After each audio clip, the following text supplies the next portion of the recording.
आपने ये जो सृजन देखा है ये तो केवल एक हिस्सा है।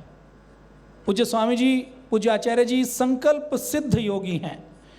उन्होंने जो संकल्प 2005 में लिया था वो 10 में पूर्ण हुआ, जो 10 में 11 में लिया वो 14 में पूर्ण हुआ, और अब जो संकल्प है, पहले भारतीय शिक्षा बोर्ड का संकल्प लिया वो भी पूर्ण हो रहा है। और आने वाले समय में गोमाता की रक्षा के लिए जो दूरदृष्टि का संकल्प है कि भ्रूण प्रत्यारोपण से अच्छी नस्ल की गाय तैयार हो, इसके बारे में हम पूज्य स्वामी जी, पूज्य आचार्य जी से 2005 से 6 से सुनते आ रहे हैं। पतंजलि ने कभी भी ये नहीं कहा, बहुत सी गौशालाएं पतंजलि चलाती है, गौमूत्र खरीदती है।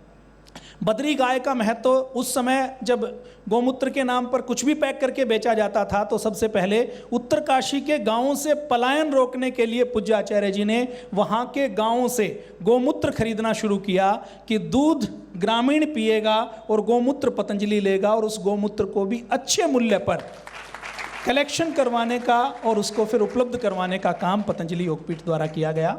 इसके साथ साथ आपने अभी देखा कि भारत में जो शिक्षा व्यवस्था बदल गई है, उस शिक्षा व्यवस्था के अंदर भी बड़ा परिवर्तन पतंजलि योगपीठ कर रहा है। वर्तमान युग में पहला प्राइवेट सरकारी अनुमोदन से बोर्ड बनाने का काम भी सबसे पहले पतंजलि योगपीठ ने किया है। और अभी तक जो हम सुनते थे, पढ़ते थे कि भगत सिंह का नाम नहीं आता था, महाराणा प्रताप का नाम नहीं होता था, छत्रपति शिवाजी को नहीं पढ़ाया जाता था, केवल मुगलों का इतिहास पढ़ाया जाता था, उन सबको बदलने का काम भी पतंजलि योगपीठ कर रहा है। पूज्य आचार्य जी से निवेदन करते हैं, पूज्य आचार्य जी से सादर प्रार्थना है कि वो हम सबको अपना मार्गदर्शन देकर अनुग्रहित करें। एक बार जोरदार करतल ध्वनि के साथ पूज्य आचार्य जी का अभिनंदन।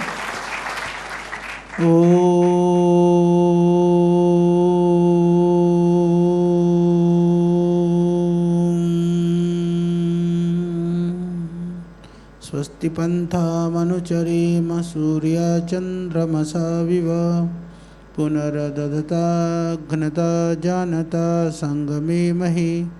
ओम शांति शांति शांति। ग्रामोद्योग जो पतंजलि का एक विशेष प्रकल्प है, श्रद्धेय स्वामी जी की एक विशेष सोच और दृष्टि है, उसको बहुत ही अपनी योग्यता से, दक्षता से, ऊर्जा से, क्रियाशीलता से चलाने वाले हमारे बहुत ही आदरणीय शास्त्री जी और पतंजलि के जितने भी व्यावसायिक कार्य हैं, अन्य चाहे वह पतंजलि फूड्स हो, पतंजलि आयुर्वेद हो, दिव्य फार्मेसी हो, सबका नेतृत्व करने वाले आदरणीय भाई भरत जी और हमारे संगठन के भाई राकेश जी और सभी वरिष्ठ जन और पूरे देश के अंदर जो पतंजलि ग्रामोद्योग को सही माने में जो उसको मूर्त रूप देने के लिए प्रयासरत आप सभी भाई और बहनों। अच्छा है, बहनों कहने के लिए देख रहा था तो प्रतिनिधित्व तो कर रही हैं, 4-5 तो हैं, तो बहुत हमारी शुभकामनाएं हैं। क्योंकि एक बार ऐसा हुआ, किसी सभा में गए तो एक महाराज जी भाषण दे रहे, बैठे थे सारे साधु लोग ही बैठे थे, कोई एक साधु ही नहीं थी। आदत होती ना भाइयों और बहनों, मैं हंस के काम ने कहा बाबा बहन दिख रही कहीं एक भी? तो यहाँ तो दिख रही हैं, चलो अच्छी बात है। तो आप सबको हमारी बहुत शुभकामनाएँ हैं। देखो, महात्मा गांधी ने कहा था कि भारत गांव में बसता है, कहा तो था, और ये भी कहा था कि भारत को जानना और देखना हो तो भारत के गांव को देखें। पर विडंबना और दुर्भाग्य यह है कि हमने शहरों की ओर पलायन करने का जो एक हमारी जो मनोदशा और मानसिकता बन गई कि गांव में शुद्ध हवा, पानी और अन्न और अपने पशुधन को छोड़ करके शहर के प्रदूषित वातावरण में और हीन दीन संसाधनों में भी हमने अपने आप के अपना सुख की तलाश करते हुए हम भटकने लग गए। इसका परिणाम ये हुआ, महानगरों में ओवरलोड होने शुरू हो गई जनसंख्या की, आबादी की, और गांव खाली हो गए। और अब पता चल रहा है कोरोना जैसी महामारी के बाद में कि लोगों को लगता है कि शहर ही सब कुछ नहीं है, गांव की ओर भी लौटना चाहिए। तो गांव को समृद्धशाली बनाने के लिए तो दो ही उपाय हैं, या तो हमारे पशुधन सबल हो और उसको ठीक किया जाए, या उन्नत बीज और खाद के द्वारा खेती को ठीक किया जाए।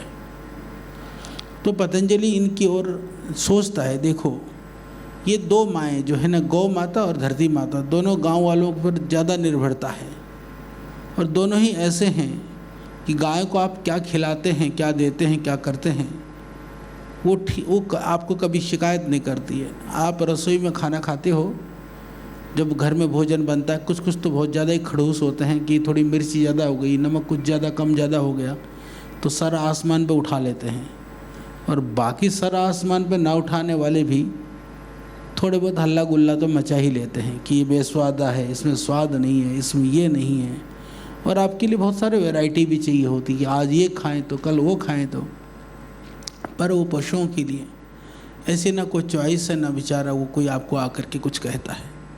तो इसका कारण ये रहा कि फिर हमने पहले तो क्योंकि सारे जो चारा है ताज़ा ही दिया जाता था, लोग अलग से कुछ नहीं रखते थे, बने बनाए कैटल फीड नहीं होते थे। जो मोटा अनाज है अपने यहाँ कूटा पिसा, या जो घास है सीजन है तो हरा है, सीजन नहीं है तो सूखा है, भूसा है, सब कुछ सामने सामने का होता था। तो परंपराएं धीरे धीरे बदली और निर्भरताएं बढ़ी। तो अब कैटल फीड के लिए, दुग्ध के लिए मतलब मोटे अनाज भी कि को पहले सब किसान उगाते थे, अब उगाने भी बंद कर दिया। मान लो यदि पशुओं को हम सोचे कि मोटा अनाज से बनी हुई कोई देना है, तो किसान अपने घर से नहीं दे सकता, वो बाज़ार में ही जाना पड़ेगा, उसको ख़रीदना ही पड़ेगा। तो जो अनाज खरीद करके लाना है तो फिर मुसीबत है कि उसको कुटवाना पड़ेगा, पिसवाना पड़ेगा, तो बवाल झंझट कौन करे। तो फिर एक परंपरा हुई कि इसके लिए पशु का आहार बनाया जाए और संतुलित आहार बनाया जाए। तो संतुलित आहार बनाने में भी क्या है, लोगों ने वही, लोगों की जो मनुष्य जो है ना अत्यंत लालची है, वो हर जगह पर सिर्फ अपना हित सोचता है, वो दूसरों के हित की, दूसरे की जान की परवाह नहीं करता है। उसका परिणाम ये रहा कि लोगों ने न जाने क्या क्या चीज़ें मिलाना शुरू कर दिया कैटल फीड में। यूरिया से लेकर के न जाने किस किस तरह के केमिकलों को मिलाना शुरू कर दिया। तो श्रद्धेय स्वामी जी को एक जो करुणा दया कही है, पशुओं के प्रति उनका एक लगाव कही है, उन्होंने कहा कि ऐसा कुछ समाधान होना चाहिए। तो आदरणीय शास्त्री जी प्रारंभ के दिन से, क्योंकि ये भी बड़े गौ भक्त हैं, गायों को लेकर के, आदमी से चाहे चिंगरे, पशुओं से नहीं चिंगरते ये। तो इतने जो ये पशु प्रेमी, गौ प्रेमी हैं। तो हाँ, हमारे पूज्य स्वामी मुक्तानंद जी भी थे, अब नहीं हैं। तो आदमियों को कुछ नहीं समझते थे, पौधों पर कोई एक टहनी तोड़ दे तो समझ लो कि टहनी टूटी तो वो आदमी के हाथ तोड़ने के लिए तैयार रहते थे। तो प्रवृत्ति में जो दयालुता है ना, जो संवेदनाएं हैं, इसका मतलब कि शास्त्री जी के अंदर अत्यंत दयालुता और संवेदना है, पर वो आदमी के लिए कम, गायों के लिए ज़्यादा है। तो इसी के लिए जो है, इसी के लिए श्रद्धेय स्वामी जी ने सबके लिए है, वैसे बहुत दयालु हैं ये, क्योंकि जैसे ना ये वज्राणी कठोराणी वज्रादपि मृदुनी कुसुमादपि, तो ऐसा शास्त्रों में उल्लेखित है, कुछ ऐसे ही दिखते हैं। तो ये कठोर हैं तो मृदु भी हैं, कुसुम से भी ज़्यादा। थोड़ा प्यार से कहा, हाँ गुरुजी वैसे तो ऐसा ही हो गया, फिर पिघल जाएंगे। यदि जवाब दे दिया ना तो सोच लो फिर गए काम से। तो इसलिए जो कहें स्वीकार कर लें, हो गई गलती हो गई, बोले ठीक है आगे से देखें, बस ठीक है, एकदम सरल है। इसीलिए क्योंकि महापुरुषों को जो है ना काबू में करना थोड़ी विद्याएं सीखनी पड़ती हैं। तो आज गुरु मंत्र भी मैंने दे दिया, तो बढ़िया आप लोग काम कर रहे हैं। बात यह है कि शास्त्री जी के मन में बहुत एक भाव रहता है कि हमें गायों के लिए बहुत करना है। पहले से शुरू में जब गौशाला है, जब गुरु यहाँ हम लोगों ने शुरू भी किया कि बढ़िया नस्ल की गाय कहाँ मिलेगी, बोले वो राजस्थान में मिलेगी, वहाँ गुजरात में मिलेगी, वो हरियाणा में मिलेगी। तो बढ़िया बढ़िया नस्ल ढूंढने में लगे रहते थे, क्योंकि उनको उसमें बहुत प्रेम है। एक लोगों के व्यक्ति की रुचि भी होती है, एक अपनी प्रवृत्ति भी होती है ना। तो रुचि और प्रवृत्ति से ये इस ग्रामोद्योग की सेवा में ये प्रवृत्त हुए, सेवा के लिए। तो अभी बखूबी जो कार्य एकदम सूक्ष्म रूप में हुआ था। और आप सब जानते हैं क्योंकि कैटल फीड के अंदर 400-500 करोड़ का एक तरह से टर्नओवर एक बड़ा लक्ष्य होता है, छोटा नहीं होता है। और दूसरा ये हम लोगों ने बिना गुणवत्ता बिना क्वालिटी को कोई कंप्रोमाइज़ किए हुए, लोग कहने के लिए कुछ भी कहे, देखो लोग तो इतनी मतलब कि आप कल्पना नहीं कर सकते। आप सब उसी फील्ड के हैं, कितनी उन फील्ड में बदमाशियां हैं, कितनी तरह की कमियां हैं, कितनी तरह की त्रुटियां हैं, आप महसूस कर सकते हैं। तो उन गलतियों को या उन किसी भी तरह की जो संवेदनाओं के साथ बिना समझौता किए हुए पूर्ण निष्ठा, ईमानदारी, ऑनेस्टी और मूक प्राणी, यदि गौ माता बोल नहीं सकती है तो यदि उसके संवेदनाओं में आपके लिए निकले तो आपके लिए आशीर्वाद निकले। इस संकल्प के साथ में यह सेवा का प्रकल्प एक अच्छा स्वरूप ले रहा है। यह आप और हम सब के लिए प्रसन्नता की और खुशी की बात है। जब पशु प्रसन्न होगा, उसका स्वास्थ्य ठीक होगा, अच्छा दूध देगा, तो निश्चित रूप से वह दूध पी करके मनुष्य भी स्वस्थ रहेगा। क्योंकि जो कुछ भी खिलाया जाता है उसका अंश दूध में आता ही है। हम लोगों ने काफ़ी इसके ऊपर रिसर्च किया है और मैं आप सबसे निवेदन कर दूं कि ये विशेष कर कि गाय के अंदर एक खासियत है कि देखो गाय में और भैंस में जो बेसिक फ़र्क मैं आपको बताता हूँ। बहुत सारे काम हैं, अभी होने की आवश्यकता भी है। हम लोगों ने कुछ काम किया है, उसमें जो बेसिक फ़र्क मैं आपको थोड़ा बताता हूँ कि यह सही बात है कि जो दूध में जो पशु के आहार में खिलाया जाता है वो दूध में आता है। भैंस वाले दूध में वो सारे जो तत्व हैं उसके जो शरीर के लिए हानिकारक तत्व भी दूध में आ जाता है और गाय के अंदर फिल्टर हो करके वो शरीर के लिए जो पोषक तत्व की अधिकता बन करके वो दूध में फिल्टर हो करके आता है। यानी कि वो दूध को की जो क्वालिटी और गुणवत्ता है, कभी आप देखना, मैं आप सब लोगों के लिए बताना चाह रहा हूँ, वो सिर्फ फैट कंटेंट नहीं है, उनके अंदर जो मिनरल्स हैं, दूसरे जो एक्टिव कंपाउंड्स हैं, यदि औषधीय तत्व को यदि आप जांचना चाहें, एक ही तरह के जो आहार एक ही किसान के घर में यदि एक गाय और एक भैंस है, एक ही तरह की चारा वो दोनों को खिला रहा है, खिलाने के बाद में यदि आप दूध में उन चीज़ों को ढूंढेंगे तो फैट कंटेंट के अतिरिक्त भी ऐसे बहुत सारे कंटेंट कंपाउंड्स हैं उसके अंदर जो गाय में और भैंस में बहुत आपको फ़र्क मिलेगा। तो इसीलिए गाय के दूध को एक कहानी भी कि गाय के दूध को इसलिए किसी ने कहा, बोले महात्मा गांधी से कि बोले महात्मा जी ये बताओ दूध सबसे बढ़िया किसका? तो बोले महात्मा गांधी ने कहा दूध बढ़िया तो भाई बकरी का। तो उन्होंने कहा महात्मा जी आप बकरी को इतना क्यों महत्व देते हो, गाय बढ़िया नहीं है? तो महात्मा गांधी ने ऐसा कहा, कहते हैं कि गाय का तो दूध नहीं, वो तो अमृत है, दूध तो बकरी का ही है। तो इसीलिए हम जैसे आप लोग कैटल फीड वगैरह के साथ साथ में गाय गोधन की महत्ता, उसके द्वारा खेती के लिए जो उसकी आवश्यकताएं, तो उससे रिलेटेड चीज़ों को भी आप अच्छी तरह से प्रमोट और उसको प्रसारित कर सकते हैं। और एक चीज़ मैं और शास्त्री जी से निवेदन करूंगा कि हम लोग क्योंकि अभी जो NCVT के द्वारा हम लोगों ने बहुत सारे कोर्सेज डिजाइनिंग किए हैं हमने, तो इसके अंदर कैटल फीड से रिलेटेड भी यदि आप कुछ चाहें तो उसको और भी जोड़ दिया जाएगा। उसमें आपके ट्रेनिंग को लेकर के, बाकी चीज़ों को लेकर के उसको भी और अच्छा किया जा सकता है। और अभी पतंजलि जैविक, ये तो हो गई पशुओं के संदर्भ में। एक और हम प्रयास कर रहे हैं, भगवान ने चाहा तो वो प्रयास अभी कब मूर्त रूप लेगा, मैंने अभी पायलट प्रोजेक्ट के लिए अभी रिक्वेस्ट करी है। पहले तो सरकारों से की थी, फिर उसके बाद में फिर हमने अभी नाबार्ड के साथ हमारी चीज़ चल रही है कि कुछ एरिया में, जैसे क्योंकि जब बड़ी बड़ी गौशालाओं में गायें, एक्चुअल में गौशाला गायों की रक्षा का समाधान नहीं है, वो तो एक तरह से इमरजेंसी सेवा है वो। मैं ऐसा मानता हूँ। जो बड़ी बड़ी गौशालाएं, दूध वाली गौशाला अलग बात है, पर जो बिना दूध वाली इस तरह के जो गलियों में इधर उधर विचरण करने वाले जितने भी जो गोधन आदि हैं उनको एकत्रित करते हैं, तो हमने सोचा कि ऐसा कोई मॉडल बन सकता है कि कोई भी व्यक्ति वो अपने गायों को वहाँ ना छोड़े, किसी भी तरह से रोड पर और जानवरों को ना छोड़े। इसके लिए कुछ उपाय हो सकता है क्या? तो हमने एक हर घर गौशाला, घर घर गौशाला, ये एक कॉन्सेप्ट के ऊपर हमने कुछ काम शुरू किया है। तो वहाँ पर हमने ऐसा प्रयास किया है कि सरकार एक न्यूनतम सपोर्ट राशि दे दें।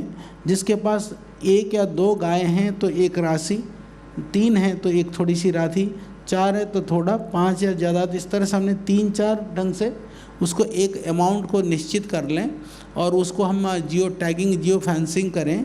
जियो फेंसिंग करने के बाद में वह एक थोड़ी सी राशि मिल जाती है। विशेष करके जो ग्रामीण गांव क्षेत्र में, पहाड़ वगैरह में, वो ज़्यादा कैटल फीड वगैरह भी अभी तो थोड़ा बहुत लेते हैं लोग, नहीं तो ज़्यादातर जंगल से घास घूस काट करके ही खिलाते हैं। तो मान लीजिए कि 4-5 हज़ार रुपये यदि उनको मिल जाए इसी बहाने से, तो घास तो अपने आप काट के खिला देंगे फ्री में। एक तरह से 3-4 हज़ार 5 हज़ार मिल जाता है, तो पलायनवाद भी रुकेगा और दूध, उनके दूध के लिए भी यदि वो बेचना चाहें तो उसकी भी व्यवस्था साथ साथ में कर दी जाएगी और खाद, गोबर, दूध सब मिलेगा, तो धरती भी उपजाऊ हो जाएगी, गौ पल जाएंगे, लोग समृद्धशाली भी होंगे। तो इस तरह से एक योजना चल रही है। और उसी तरह से दूसरी योजना में जितने भी जो जैविक कृषि के ऊपर भी हम काफ़ी काम कर रहे हैं। और माननीय अभी जो कोऑपरेटिव और गृह मंत्री हैं हमारे श्री अमित भाई शाह जी, उन्होंने अभी कोऑपरेटिव के अंदर एक बीज का कोऑपरेटिव भी नेशनल लेवल पर शुरू किया। विशेष करके जो हमारे देसी बीज हैं उनके ऊपर भी कुछ काम हम लोग भी उसमें कुछ प्रयास कर रहे हैं। तो इसी तरह से अलग अलग तरह की जो गतिविधियां हैं जिनका संबंध गाँव से है, किसानों से हैं या गोधन से, पशुधन से है, उसके ऊपर हम बहुत सारे प्रयास कर रहे हैं। अभी मृदा परीक्षण के लिए भी धरती के डॉक्टर के नाम पर एक मशीन हमने बनाई। अभी एक उसका ICR से सर्टिफिकेशन, प्रमाणीकरण सब हो गया है और कई जगह पर अभी इसको हम लगा भी चुके हैं, बड़े लेवल पर हो जाएगा। तो उसके लिए भी हमने अभी ट्रेनिंग प्रोग्राम भी शुरू कर दिया है। इसी तरह से पतंजलि जो है NRLM, जो नेशनल रूरल डेवलपमेंट मिशन है, उसमें NRO के रूप में, नेशनल रिसर्च ऑर्गेनाइजेशन के रूप में हम लोग सेवाएं दे रहे हैं, जहां अलग अलग स्टेट के लेवल पर किसानों को जो ट्रेनिंग का कार्यक्रम है उसको भी आगे बढ़ाने का हम सब काम कर रहे हैं। तो इस तरह से आपको यह पता होना चाहिए कि आपका जो अभियान और मिशन है, मात्र आपको ये कैटल फीड बेचना ही आपका प्रयोजन नहीं है। आपका प्रयोजन है गोवंश का संरक्षण, संवर्धन और पशुधन के प्रति किसानों में जागरूकता, और जो किसानों की आय में अभिवृद्धि के लिए हम किस तरह से अपना कंट्रीब्यूशन दे रहे हैं। क्योंकि जीवन निर्वहन के लिए तो देखो, कहीं पर भी आप नौकरी कर सकते हो, काम कर सकते हो, आपका जीवन का निर्वहन हो सकता है, परंतु एक बड़े मिशन और अभियान के लिए आप जुड़ करके काम करते हैं तो ये आपका जीवन का आपके जीवन के लिए गौरव की बात है और आपका जीवन तब धन्य हो जाता है। तो आप सब सौभाग्यशाली हैं, धन्यवादी हैं। इतने बड़े मिशन और अभियान के लिए आप अपनी शक्ति, ऊर्जा, समय दे रहे हैं। क्योंकि जो तनख्वाह और वेतन है, मैं हमेशा कहता हूँ जितने भी हमारे यहाँ होते हैं, हम लोग कभी किसी को, पूज्य स्वामी जी भी कर्मचारी नहीं कहते हैं, हम लोग कर्मयोगी कहते हैं। आप और हम यहाँ पर कोई एम्प्लॉयर का कोई रिलेशन नहीं है, यहाँ रिलेशन है एक मिशन के लिए हम लगे हैं। उस मिशन के लिए आप सहयोगी के रूप में हमारे साथ खड़े हैं। तो जब तक भी आप हमारे साथ में जुड़े हुए हैं, जैसे घर में भी अलग अलग जिम्मेदारियां होती हैं, अलग अलग रेस्पॉन्सिबिलिटीज़ होती हैं, फिर हम सब मिल करके उस घर को सुंदर बनाने का प्रयास करते हैं। तो यहाँ पर भी श्रद्धेय स्वामी जी के नेतृत्व में हमारे आदरणीय शास्त्री जी भी, बाकी आप लोग भी अलग अलग दायित्वों में हम हैं। मैं स्वयं जिसको जो मेरे को जिम्मेदारी दायित्व दी गई है हम उसको निभाते हैं। तो हम इसी भाव से इस सेवा के कार्यों को करते हैं। तो उसी भाव से आप सब अपनी ऊर्जा शक्ति को लगा करके, और जिस तरह से अभी तक आपने काम किया है, आप लोगों ने चीज़ों को अभी आगे बढ़ाया है उसमें और सुंदर करने का प्रयास करिए, क्योंकि प्रतिस्पर्धा में हमारी प्रतिस्पर्धा दूसरों से नहीं, हम स्वयं से, यानी कि मैं अपने आप से ही प्रतिस्पर्धा करूं, यानी मैंने जो किया था मैं और आगे कितना बढ़ सकता हूं, या फिर मैंने जो किया मेरे अंदर कितना सामर्थ्य है कि जो मैं अभी और प्रयोग कर सकता हूं, यानी अपने सामर्थ्य का 100% लगाने का आप प्रयास करें तो बहुत अच्छा परिणाम आएगा। आप सब बहुत अच्छा कर रहे हैं और हमारी बहुत शुभकामनाएं, और बहुत ही ऊर्जा और बहुत ही जैसे कहते हैं ना निष्ठा, ऊर्जा, निष्ठा, निरंतरता, तत्परता के साथ आदरणीय शास्त्री जी आपको इस मिशन के लिए जोड़ करके रखा है, और सिंगल हैंडेड ये सारे चीज़ को बहुत अच्छी तरह से आपने संभाला हुआ है। तो इनके हाथों को मजबूत करिए और इनकी ऊर्जा को और बढ़ाओ, और हमारी शुभकामनाएं हैं, और बहुत अच्छी तरह से आप लोग कर रहे हैं, तो बहुत बहुत आप सबका धन्यवाद। अभी श्रद्धेय आचार्य श्री ने आप सबको आशीर्वचन कहे, प्रेरणा के लिए जितना पर्याप्त है उतना आपको प्रेरित किया। इससे ज़्यादा तो फिर आप उन चीज़ों को, मतलब जैसे बर्तन में जितनी कैपेसिटी होती है उतना डाला जाए तो ठीक है, नहीं तो वेस्ट होता है। तो आचार्य श्री इस बात को समझते हैं कि आपको क्या देना है और क्या आपके लिए उपयोगी है और क्या आपके लिए, संस्था के लिए सहयोगी हो सकता है। तो आचार्य श्री ने इतनी व्यस्तता में से, मैं कल से पीछे पड़ा हुआ हूँ, बार बार निवेदन कर रहा हूँ आचार्य जी। तो आचार्य जी कोई ऐसा नहीं कहीं रेस्ट करते हैं या बैठे रहते हैं, इतने कार्य होते हैं कि आप कल्पना कर सकते हो। आप अपने किसी संस्थान में कुछ मैन्युफैक्चरर भाई हैं, यहाँ निर्माता बंधु हैं, एक छोटी सी फैक्ट्री चलाने में कितना इनको समय, शक्ति, ऊर्जा लगती है।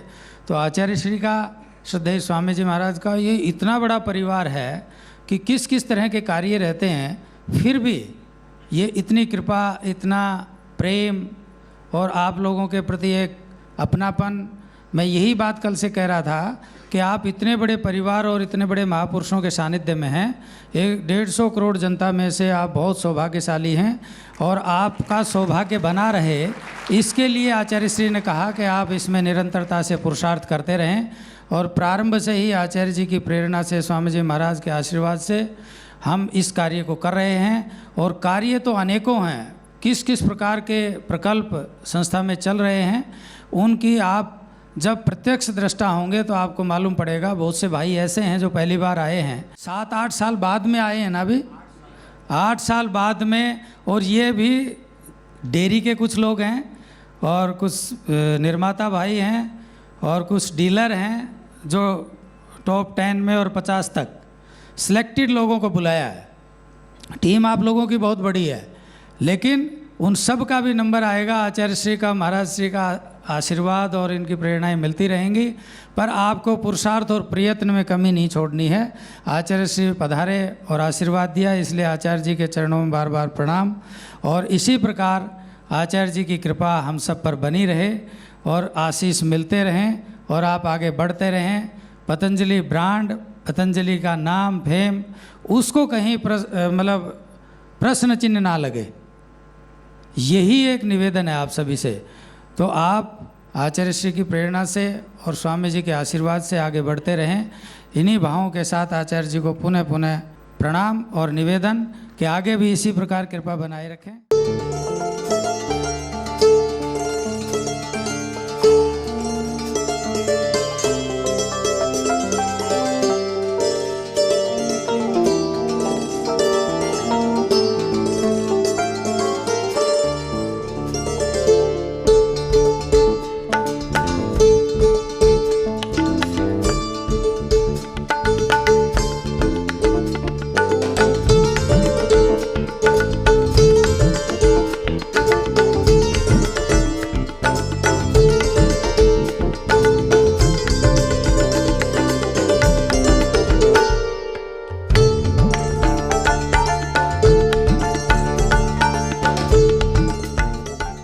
आदरणीय भरत जी से निवेदन करूंगा कि ये भी अपने अनुभव, ज्ञान, समझ और कार्यों के जितने भी इनकी अनुभव की लंबी श्रृंखला है, वो आप सभी से अपने ये भी आशीर्वाद दे ही सकते हैं, क्योंकि बहुतों से तो बहुत बड़े हैं। ओम भूर्भुवस्वः तत्सवितुर्वरेण्यं भर्गो देवस्य धीमहि धियो यो नः प्रचोदयात्। तो सर्वप्रथम तो मैं स्वामी जी महाराज आचार्य श्री को और गुरुदेव डॉक्टर यशदेव शास्त्री जी को प्रणाम करता हूँ। जो हम आज ये सृजनात्मक स्वरूप देख रहे हैं, ये सब हमारे बड़ों की देन है। सबने हम पिछले शायद कल से और आज तक जो भी आपने सुना है, आज आचार्य श्री का आशीर्वाद भी मिला। तो जैसे गुरुदेव ने आदेश किया है, तो जैसे हम यहाँ पे कुछ प्रैक्टिस करते हैं कि जो आचार्य श्री का, महाराज श्री का, गुरुदेव का आशीर्वाद है, तो हो सकता है कि आपके यहाँ पे अभी तक जो निर्माण वाले लोग हैं, तो उनके यहाँ पे जो आप कार्य शुरू करते हैं, तो जो आपके यहाँ पे अटेंडेंस होती है, तो उसके बाद एक प्रेयर होती है। जैसे ना हम स्कूल में जाते थे, सबसे पहले प्रेयर से शुरुआत होती है। तो आपके जितने भी लोग निर्माण कार्य कर रहे हैं या जो भी कार्य कर रहे हैं, तो मैं चाहूँगा कि स्टार्टिंग जो है आप लोग गायत्री मंत्र से सुबह जो है 3 बार, जैसे हमें आदेश हो रखा है कि वो जितना भी कर लें वो तो अधिक से अधिक, पर मिनिमम 3 बार आप लोग गायत्री मंत्र का उच्चारण करके, जो भी आपके पास जूनियर से लेकर सीनियर अधिकारी तक जो जहाँ जैसे संभव हो सकता है, तो उस तरह से आप लोग करेंगे तो शायद उसका जो माहौल है, लोगों का एक विचार है, दृष्टि है, जैसे भी डॉक्टर साहब कह रहे थे ना, जैसे कि जितना हम जैसा हम देखते हैं, जो ना, जैसे वो गीता का जो भाव बता रहे थे ना, कर्मण्यवादी कारस्ते मा फलेषु कदाचन है, तो उनको श्लोक तो याद नहीं हुआ, पर उन्होंने जो है उसका भाव ये बताने की कोशिश करी कि हमें कार्य करना है, जो है ना, कर्म करना है, फल की इच्छा मत करो, जो है ना, फल तो अपने आप मिल ही जाएगा, जैसा हम कर्म करेंगे वैसे फल मिलेगा। जो तो जैसे हमने जो है जितने भी बात रखी हैं, तो इसमें जितना भी जो हमारा निर्माण कार्य होता है, R&D प्रोडक्ट डेवलपमेंट की बात आती है, हम क्वालिटी की बात करते हैं, सप्लाई चेन की बात करते हैं, डिस्ट्रीब्यूशन की बात करते हैं, ये क्योंकि एक बहुत ही वृहद स्वरूप है। जैसे हम एक फैक्ट्री को देखते हैं, तो उसमें केवल फैक्ट्री में अंदर ये नहीं आता कि भाई ठीक है प्रोडक्ट बन रहा है, जिसको जो है संचालन की व्यवस्था के बारे में जानकारी नहीं, उसके लिए तो ये कि भाई ठीक है फैक्ट्री है, जो ना, जैसे एक गृहिणी को पता होता है कि एक प्रोडक्ट बनाने के लिए कितनी जो है उसके लिए मेहनत लगती है ना। हमारा तो जबान चलती है कि घर में इतने लोग आने हैं, व्यवस्था कर दो, जो ना, तो कभी इसी बात को लेकर के विवाद हो जाए, कितना टाइम लगता है, मतलब ये तुरंत बना के दे दो, पर उतने सारे जो है प्रोडक्ट की अवेलेबिलिटी, उसको जो है बनाने के लिए जो प्रोसेस टाइम है, इसमें जो निर्माण का जो कार्य हमारा होता है, तो इसके लिए जो है प्रोसेस टाइम भी निर्धारित है। तो हम जितना भी कार्य करते हैं, जैसे डॉक्टर साहब ने बताया, दूसरे जो हमारे सीनियर्स हैं उन्होंने बताया, डॉक्टर जोशी जी हैं हमारे, उन्होंने जो है आप लोगों को जो प्रोसेस के बारे में बताया, तो जितने भी जो हम कार्य कर रहे हैं, इसकी हर चीज़ की हम SOP बना के यदि काम करेंगे जो, तो SOP बेस्ड जो भी कार्य होगा वो निर्धारित, और जो भी व्यक्ति आ रहा है जा रहा है उससे उसके ऊपर भाव नहीं पड़ेगा, वो स्थायी रहेगी। कोई भी व्यक्ति आ रहा है, किससे काम करना है, जो SOP बनी हुई है, तो जो भी गुरुदेव के आदेश के निर्देश के अनुसार जो आप लोगों को व्यवस्थाएं बना रखी हैं, उसमें जहाँ जहाँ पे भी व्यवस्थाओं में जो है और जो बेटरमेंट हो सकता है, चीज़ें हो सकती हैं, तो जो भी आपके पास में, क्योंकि ये एक बड़ा स्वरूप है, जो व्यक्ति ना बोल सकता जो है, ना सुन सकता, मतलब व्यक्ति से यहाँ मतलब पशु से है, उसके बारे में हम सोच करके ट्रीटमेंट दे रहे हैं। ये कि अपने आप में बहुत बड़ा जो है सेवा का कार्य है। उसमें चाहे वो गाय है, भैंस है, ऊँट है, बैल है, वो कोई भी चीज़ हो सकती है। कोई ज़रूरी नहीं कि हम जो दवाई बना रहे हैं या जो मेडिसिन बना रहे हैं तो वो केवल जो है वो जो दूधाधारी जो पशु है उसी के लिए बना रहे हैं। ये हर तरह के पशु के लिए जाए ट्रीटमेंट सेम ही है, जो है ना। हम जैसे दवाओं के अंदर बात करते हैं तो हम केवल डोज की बात करते हैं कि भाई व्यवस्था तो वही है। जैसे लीवर के लिए जो दवाई दे रहे हैं, जो आदमी को दे रहे हैं वही पशु को देनी है, फंक्शन तो वही है भाई। ठीक है, उसका वेट साइज बड़ा है, चीज़ें हैं, तो जितना मैंने गुरुदेव के पास बैठ करके सुना हुआ है, जितने डॉक्टर्स जो सुनाते हैं, तो पशु का और व्यक्ति का जो नेचर है, चीज़ें हैं, तो उनका जो प्रोसेस जो है वो अलग बना हुआ है, आदमी का अलग बना हुआ है। पर जो हमारी मेडिसिन जो पार्ट है या जो शरीर की जो संरचना बनी है, जो ब्लड है, जो हमारा जो शरीर का जो स्वरूप बना हुआ है, उसके लिए हमें ज़रूरत क्या है। जैसे हम व्यक्ति की बात करते हैं तो व्यक्ति को भी संतुलित आहार खाने की बात करते हैं। जहाँ तक मैं डॉक्टर साहब की बात से समझ पाया, जो डॉक्टर साहब कह रहे थे, और कि जो पशु को जो है यदि हम संतुलित आहार देंगे तो उसका जो केयर टेकर है, मतलब उसका जो मालिक है, जो बहनें हैं, माताएं हैं, भाई है, जो भी सेवा कर रहा है, क्योंकि मैंने भी जो है शुरू में जब यहाँ पे सेवाएं दी हैं तो उसमें गौों की सेवा भी मैंने करी है, तो मैं ऐसा मानता हूँ जिसके साथ जो रहता है उसको वैसा ही बनना पड़ेगा। यदि पशुओं की सेवा करनी है तो पशु बनना पड़ेगा, उसको जो है समझने के लिए आपको वो फीलिंग लेके आनी पड़ेगी कि भाई पशुओं को ज़रूरत क्या है। जैसे डॉक्टर साहब बोल रहे थे ना कि भाई हमारे को जो है उसके बारे में पहले रम्भाता था जो ना, आज वो नहीं रम्भाता जो। तो ये कुछ चीज़ें हैं जो डॉक्टर साहब ने जैसे बताया, बाकी जो लोगों ने बताया, चीज़ें बताई, तो इसमें थोड़ा सा स्वरूप में इतना ही रख पाऊँगा। जो भी हम काम करें वो हम SOP बेस पे काम करें। आप लोगों की जो फीडबैक्स हैं, जैसे आपने बताया अभी, तो प्रोडक्ट को डेवलप करने के लिए जो हमने जितना समझा उसके हिसाब से उस समय हमने वो प्रोडक्ट बना के दे दिया जाए। तो उसके अंदर हमारा इतना ही जो है निवेदन रहेगा, जितने भी लोग काम कर रहे हैं, चाहे वो हमारे सेल्स वाले भाई हैं, चाहे डिस्ट्रीब्यूशन वाले हैं, या जितने भी लोग कार्य कर रहे हैं, तो क्योंकि सबसे पहले हमें ज़रूरत है कि प्रोडक्ट की जानकारी है। अगर वो प्रोडक्ट किस कार्य में आता है, उसके अंदर हमने क्या डाला है। हम यदि फॉर्मुलेशन के बारे में नहीं जान पाते तो मेन जो इंग्रेडिएंट्स हैं जिसकी हम बात करते हैं कि जो सहयोगी जो हमारी औषधियाँ हैं, जो प्रोडक्ट्स हैं, जो उसके द्वारा जो कार्य हो रहा है, यदि हम व्यक्ति को समझाते हैं, क्योंकि यहाँ पे इतने सारे किसानों को समझाना अपने आप एक बहुत बड़ा कार्य है। तो हम किसको समझा सकते हैं?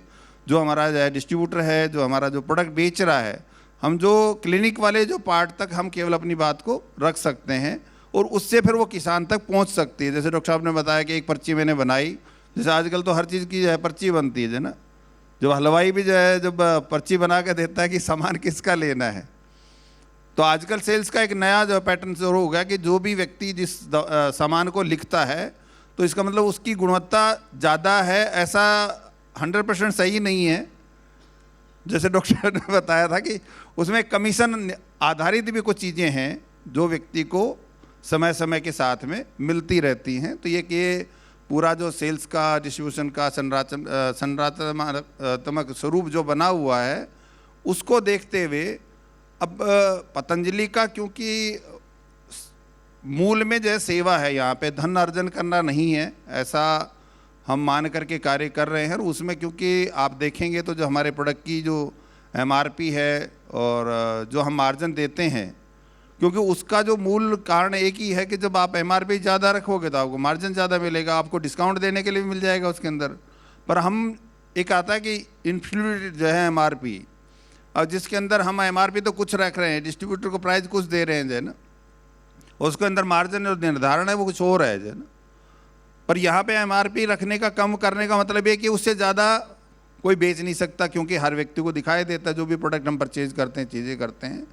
तो यहाँ पे सेवा का जो कार्य है वहाँ से शुरुआत हुई थी और आज भी वही सेवा का कार्य हो रहा है। और ये आप सभी को जानकारी होगी कि स्वामी जी का जो संन्यास की जो शुरुआत है वो 1995 में दिव्योग मंदिर ट्रस्ट की स्थापना हुई। तब से आज तक हम जो है चरैवेती के जो है रूप में चलते हुए यहाँ तक पहुँचे हैं। और आगे क्योंकि जैसे आचार्य श्री कह रहे थे या शास्त्री जी महाराज जो रेगुलर आप लोगों से कहते रहते, क्योंकि ये पड़ाव का पार्ट जो है अभी लंबा है। यहाँ पे कहीं ऐसा नहीं कि भाई हम जो है सैचुरेशन आ गया, जहाँ रुकावट आ गई, चीज़ें आ गई।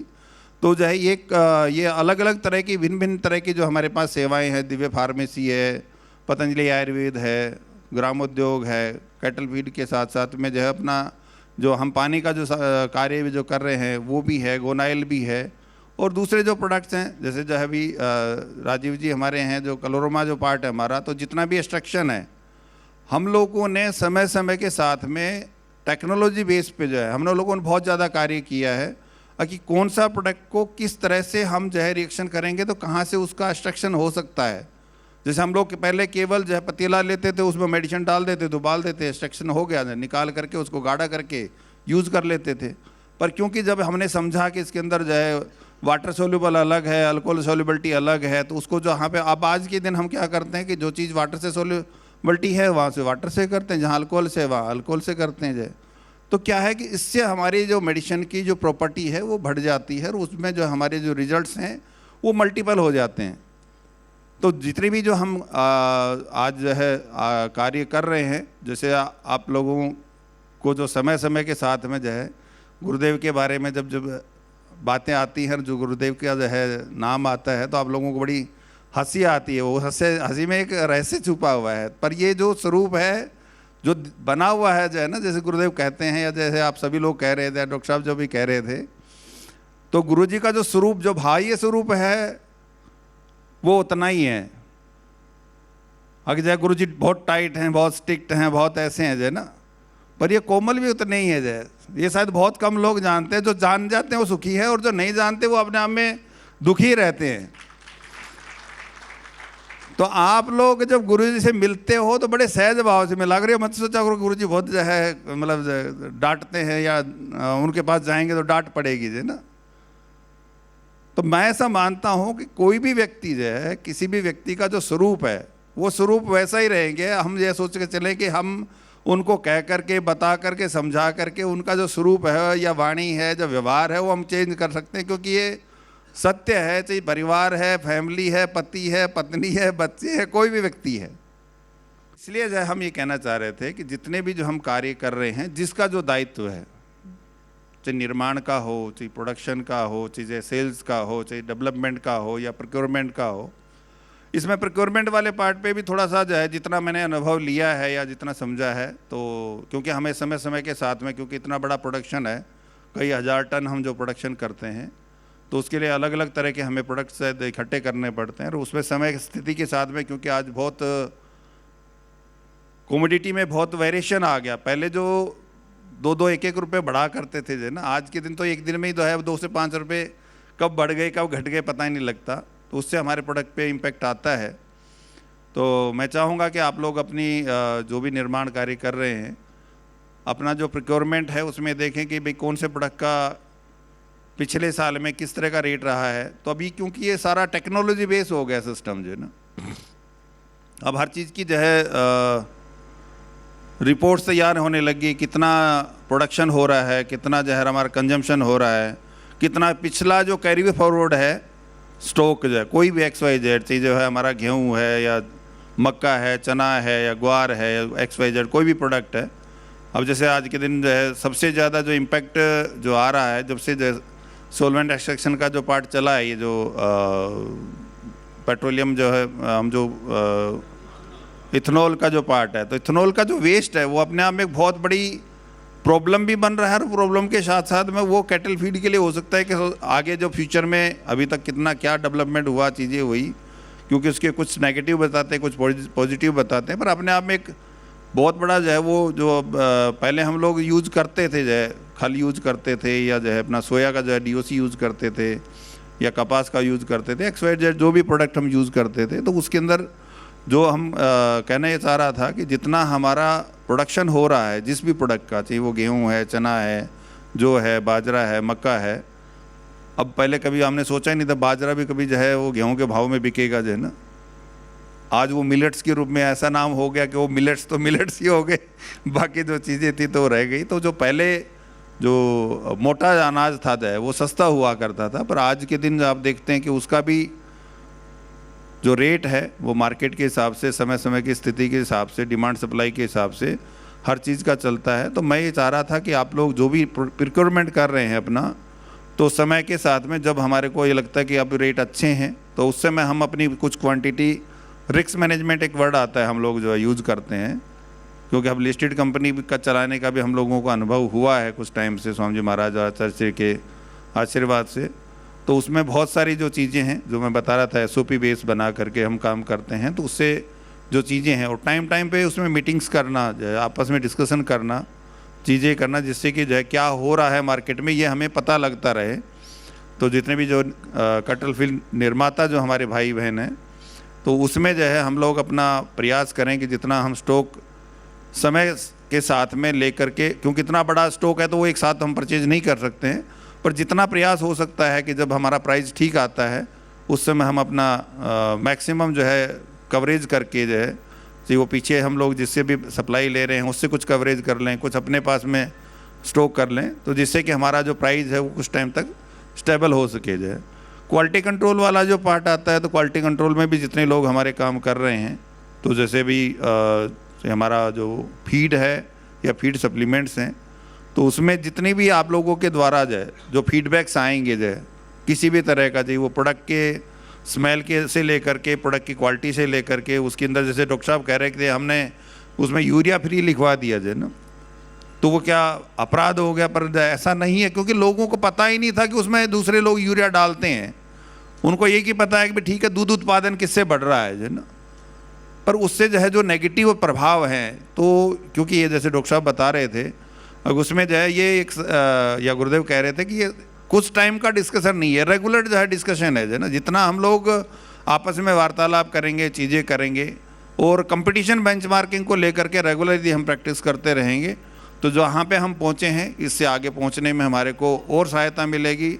और अपने साथ में जितने भी हम अच्छे लोगों को जोड़ेंगे, जो सक्षम हैं, जिनके पास योग्यता है, जो जिस चीज़ का नॉलेज रखते हैं, उसको यदि हम अपने साथ में जोड़ के चलेंगे, तो जहाँ पे हम पहुँचे हैं उससे आगे पहुँचने में हमारे को, क्योंकि पहला जो स्टेप होता है वो अपने आप में बड़ा होता है। जब कोई भी ज़मीन खड़ी कर, जब बिल्डिंग बनाते हैं, तो उसको ज़मीन से निकालने तक का जो कार्य होता है वो अपने आप में बहुत बड़ा कार्य होता है। उसके बाद तो जो निर्माण कार्य हो धीरे धीरे धीरे करते आगे बढ़ता चला जाता है और एक वृहद स्वरूप बन के आ जाता है। तो जहाँ आप गुरुदेव के आशीर्वाद से जो हमारे पास जो इतना सक्षम लीडरशिप और जिनका नेतृत्व हमारे साथ में है, क्योंकि ये कार्य से भी, वाणी से भी, स्वभाव से भी, कर्म से भी इनका और विशेष रूप से मैं ऐसा मानता हूँ, मेरा जैसा अयोग्य व्यक्ति केवल जो सुनी सुनाई जो ज्ञान है, जो जितने भी हम लोगों के साथ में रहते हैं, और जो रेडीमेड जो ज्ञान है उससे जो हम अर्जित करके जितना हम अपने पास से उसको और सक्षम रूप में कैसे उसको यूटिलाइज कर सकते हैं, क्योंकि ज्ञान जो रेडीमेड होता है, जो गुरुजनों से मिलता है, उसको आप अपने आप में कैसे उतारते हो और कैसे उसको जीवन में लेके आते हो और कैसे उसको धरातल पे जो कार्य कर रहे हो। क्योंकि हम लोग केवल ऐसा नहीं कि ये सभा जो बुलाई गई है, ये केवल आप लोगों को एक बहुत टाइम पीरियड हो गया था तो केवल बुला करके वार्तालाप था ना। इसमें बहुत सारे शब्द ऐसे अलग अलग लोगों ने बोले गए हैं, चाहे वो गुरुदेव के द्वारा या आप डिस्ट्रीब्यूटर के द्वारा या सुपर स्टॉकिस्ट के द्वारा या हमारे जो डॉक्टर्स हैं जो प्रबंधन देख रहे हैं उनके द्वारा। तो वो कहीं ना कहीं ज़रूरी नहीं कि वो हमारे रिलेटेड टू वो कॉमर्शियल बारे में ही जानकारी मिलेंगे या कॉमर्शियल ही हमारे को उसके बारे में जानकारी दी जा रही है। वो व्यक्तिगत जीवन से लेकर के प्रोफेशनल जीवन से लेकर के सामाजिक जीवन तक ना हर तरह का जो स्वरूप है उसके अंदर हमारे को सीखने को, करने को और आगे बढ़ने को मिलता है। सेल्स वाले पार्ट पे भी मैं इतना ही कहूँगा, क्योंकि वहाँ पे एक सबसे बड़ा लोगों का माइंड सेट होता है कि हम पतंजलि कैटल फीड क्यों बेचें ना। तो उसके लिए हमारे को एक हो गया कि हम गए, सामने वाले ने रिएक्शन दिया कि भाई ठीक है कि नहीं हम तो नहीं बेचते, हमारे को तो इतना मार्जिन मिलता है, ये बेचते हैं, ये बिकता है, तुम्हारा तो एडवर्टाइजमेंट भी नहीं है, तुम्हारा ये भी नहीं है। पर मैं ऐसा मानता हूँ कि रेगुलर जब हम किसी चीज़ को बार बार हैमरिंग करेंगे, जैसे एक पत्थर को तोड़ना है तो उसको बार बार हैमरिंग करते हैं, तो सेल्स वाला जो हम कहते हैं क्रैक करना, अगर हमने डिस्ट्रीब्यूटर क्रैक कर लिया, क्रैक करने का मतलब यहाँ नहीं कि उसको तोड़ दिया जाए ना, यह है कि अपने साथ जोड़ लिया हमने, जो दूसरे के साथ में जुड़ा हुआ था उसके साथ हमने अपने आप को जोड़ लिया। तो उसको सेल्स वाले जितने भी लोग होते हैं वहाँ पे सबसे पहले बोलते हैं कि कॉल्स कैसे करनी है। तो वहाँ का पहला सिद्धांत होता है कि आप एक व्यक्ति के पास में जब आपको लगता है कि ये व्यक्ति पोटेंशियल है, ये आपको साथ में जुड़ेगा, आपको बिजनेस देगा, तो मेरे हिसाब से शायद उसको हम जब बार बार जाएंगे, बात करेंगे, उसका समय बिताएंगे ना, क्योंकि उसका जो व्यवहार है वैसे दिन हम सोचें कि पहले दिन जाएं और पहले दिन हमारे लिए फ्रेंडली हो जाए, वो कभी पॉसिबिलिटी नहीं है। तो हमारे को बार बार जा करके उसके साथ बैठना भी पड़ेगा, समय भी व्यतीत करना पड़ेगा, चाय भी पीनी पड़ेगी। तो ये सेल्स के कुछ टूल्स हैं जो हम बात करते हैं, तो वहाँ पे जा करके जहाँ अच्छा जो हमारा जो डिस्ट्रीब्यूटर बन सकता है, अच्छा जो दुकानदार है जो हमारा माल बेच सकता है, तो उसके लिए हमारे को रिलेशन एक वर्ड आता है। और क्योंकि सारा जो काम है ये सारा संबंधों बेस पे चलता है और ये संसार भी पूरा संबंधों के बेस पे टिका हुआ है। तो हम जितना अपना व्यवहार, अपनी वाणी, अपना कर्म और स्वभाव को यदि चेंज करके लोगों को जितना जोड़ सकते हैं जिस कार्य के लिए लगे हुए हैं, तो उतना ही हमारे को लाभ मिलेगा। चाहे वो अपने को सेल्स बढ़ाने का पार्ट हो, चाहे प्रोडक्शन की बात आती है, क्वालिटी की बात आती है, डिस्ट्रीब्यूशन की बात आती है, तो जो हमने गुरुजनों से सुना, देखा, समझा और जैसा गुरुदेव का आदेश मेरे को हुआ, क्योंकि मैं ये जो स्टेज वाला जो सिस्टम है इससे थोड़ा दूर ही रहता हूँ, क्योंकि मेरा काम होता है धरातल पे, जैसे गुरुदेव ने बताया कि जो स्वामी जी महाराज का आदेश हुआ या जो बड़े जनों का आदेश हुआ, वो चाहे कोई भी कार्य हुआ, चाहे वो सेवा का कार्य, चाहे वो भोजन प्रसाद बनाने से लेकर के मेडिसिन बनाने से लेकर के वो जितना भी जो कार्य है, वो चाहे किसी भी तरह का जो कार्य दिया गया है, तो मैं अपने पास से जो है कुछ लोग होते हैं कि जो है ना से शुरुआत होती है, कुछ लोगों की हाँ से शुरुआत होती है, तो उसमें से मैं अपने आप को ये मान कर चलता हूँ, मैं ना बोलता हूँ और ना हाँ बोलता हूँ, जो आदेश होता है उसके लिए लग जाता हूँ। इतना ही मेरा सेवा कार्य है और मैं उसमें आज भी प्रयासरत हूँ और आगे भी जो है प्रयासरत रहूँगा। सीखने की जो इच्छा शक्ति है वो रेगुलर थी, आज भी है, आगे भी रहेगी। तो मैं चाहूँगा कि जो है आप बड़े जनों का और गुरुजनों का आशीर्वाद ऐसे ही बना रहे और मैं ऐसे अपने कार्य को आगे बढ़ाता रहूँ। सभी को प्रणाम, धन्यवाद। अभी आपने देखा बहुत सहजता से और सरलता से आदरणीय भरत जी ने अपनी बात कही, और बात अपने शब्दों में कही जाती है, बात तो वही है जो आप भी समझते हैं और आम व्यापारी, अधिकारी, कर्मचारी, कर्मयोगी, सेवक, स्वामी जो समझते हैं और जानते हैं, करते हैं। लेकिन इन्होंने प्रोक्योरमेंट से लेके, मार्केटिंग से लेके, मैन्युफैक्चरिंग से लेके सारी चीज़ों का स्वयं का प्रैक्टिकल है। और प्रैक्टिकल तब होता है जब व्यक्ति स्वयं उसमें समय, शक्ति, ऊर्जा लगाता है। कोई भी आपका नया कोई डीलर, डिस्ट्रीब्यूटर बनना है, मार्केटिंग में जिसका आपको सहयोग लेना है, तो भरत जी ने बहुत अच्छी बात कही कि आप सोचते हो कि भाई हम तो पतंजलि ब्रांड से जुड़े हैं, ये भी एक अहंकार होता है कि पतंजलि का प्रोडक्ट कैसे नहीं बेचेगा।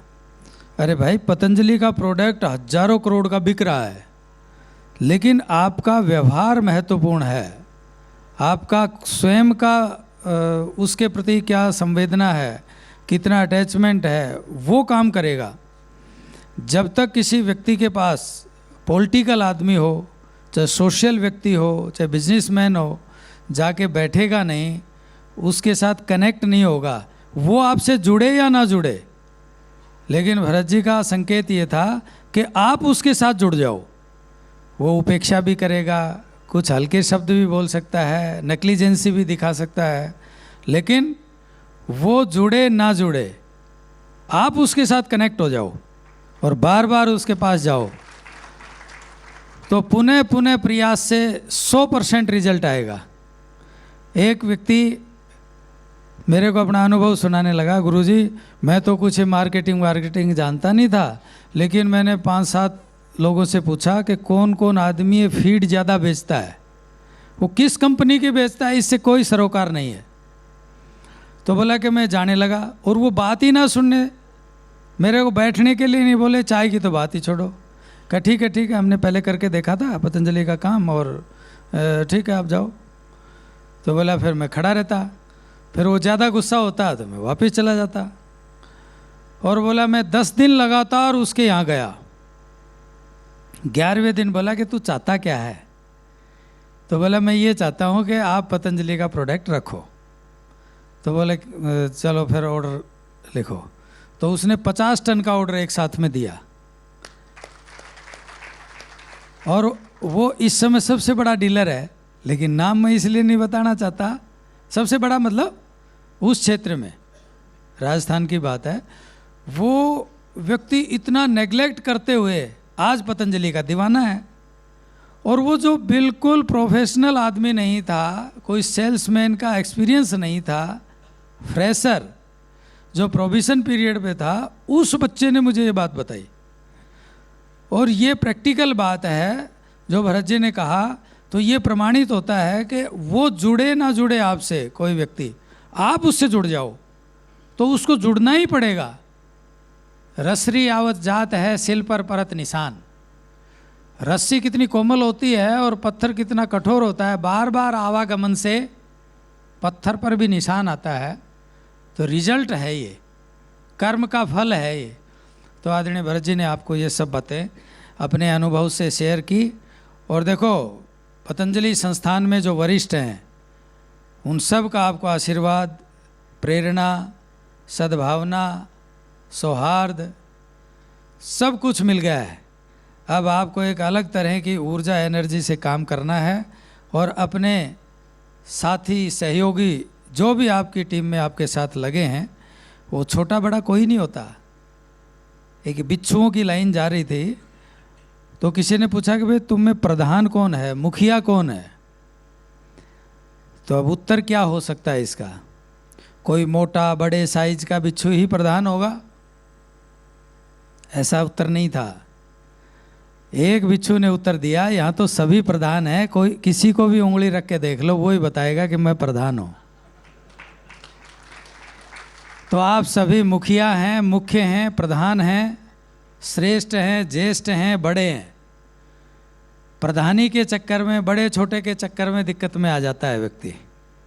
परस्पर ईर्ष्या बुद्धि को छोड़ करके सहृदयता रखो, सहजता रखो, तो आपको काम करते हुए कोई प्रॉब्लम नहीं आएगी। अब भरत जी ने एक बात कही कि मैं तो ना में हूँ ना हाँ में हूँ, बस मेरे को तो आदेश मिला और मैं काम में हूँ। तो ये बड़ी बात है, ये सबका स्वभाव नहीं हो सकता, इसलिए सब भरत नहीं हो सकते। ये रामायण काल का उदाहरण था, या अब मैं प्रत्यक्ष देखता हूँ। भाई खड़ाऊ ने राज किया इस देश में, ये तो आप सब जानते हो। भरत राजा बन सकता था क्योंकि उसको राजा बनाया गया था, लेकिन उसका त्याग राम से भी बड़ा था। तो इसलिए ये प्रेरणा लेने के लिए ही मैंने इनको यहाँ बुलाया है, आचार्य श्री को बुलाया है, स्वामी जी महाराज का आशीर्वाद दिलाया है। तो ये सब चीज़ें केवल भाषण देने के लिए या उपदेश देने के लिए नहीं है। ऐसा जी रहे हैं, ऐसा आप जिएंगे तो आपका जीवन भी अच्छा होगा, सामाजिक जीवन भी अच्छा होगा, और संस्था के लेवल पर भी आपकी प्रतिष्ठा होगी, सम्मान होगा।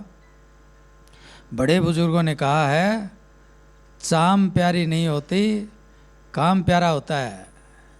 चमड़ी का सौंदर्य, रंग रूप थोड़े दिन का सौंदर्य होता है।